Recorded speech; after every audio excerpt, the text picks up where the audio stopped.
দীর্ঘ ১১ বছর পর ষষ্ঠ বাংলাদেশি হিসেবে বিশ্বের সর্বোচ্চ শৃঙ্গ মাউন্ট এভারেস্ট জয় করেছেন চট্টগ্রামের হাটহাজারীর সন্তান বাবর আলী। রবিবার বাংলাদেশ সময় সকাল 8:30টায় এভারেস্টের চূড়ায় ওঠেন তিনি।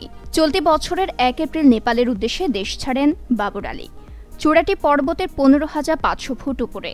পর্বতারোহণের প্রয়োজনীয় অনুমতি ও নানা সরঞ্জাম কেনার কাজ শেষ করে নেপালের রাজধানী কাঠমান্ডু থেকে লুকলার উদ্দেশ্যে রওনা দেন তিনি। সেখানে অবস্থান করে সপ্তাহখানেকের ট্রেকিং পর্ব শেষে ১০ এপ্রিল পৌঁছান এভারেস্টের বেস ক্যাম্পে। মূল অভিযান শুরু হয় সেখান থেকে। পর্বতের চূড়ায় উঠতে সময় লাগে ২ মাসের মতো। যাত্রা শুরুর আগে বাবর আলী জানিয়েছিলেন, মাউন্ট এভারেস্ট জয় করা অনেকের স্বপ্ন। প্রতি বছর হাজারো পর্বতারোহী এভারেস্টের পথে হাঁটেন, কিন্তু এভারেস্টের চূড়ায় ওঠার পর আরেক পর্বতশৃঙ্গ লোটসে ওঠার চেষ্টা বাংলাদেশ থেকে আগে কখনো হয়নি। আমি সেই চ্যালেঞ্জটাই নিয়েছি।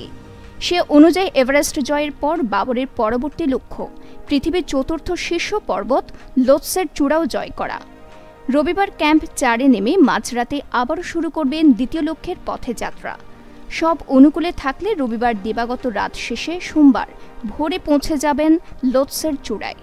বাবর আলী চট্টগ্রাম মেডিকেল কলেজ থেকে MBBS পাশ করেছেন। ৩৩ বছর বয়সী এ যুবক লেখাপড়া শেষে শুরু করেছিলেন চিকিৎসা পেশা, তবে থিত হননি। চাকরি ছেড়ে দেশ বিদেশ ঘোরার কর্মযজ্ঞ শুরু করেন। উল্লেখ্য, বাবর আলী গত বছরের ১৩ এপ্রিল ভারতের কাশ্মীরের রাজধানী শ্রীনগর থেকে সাইকেল যাত্রা শুরু করেন।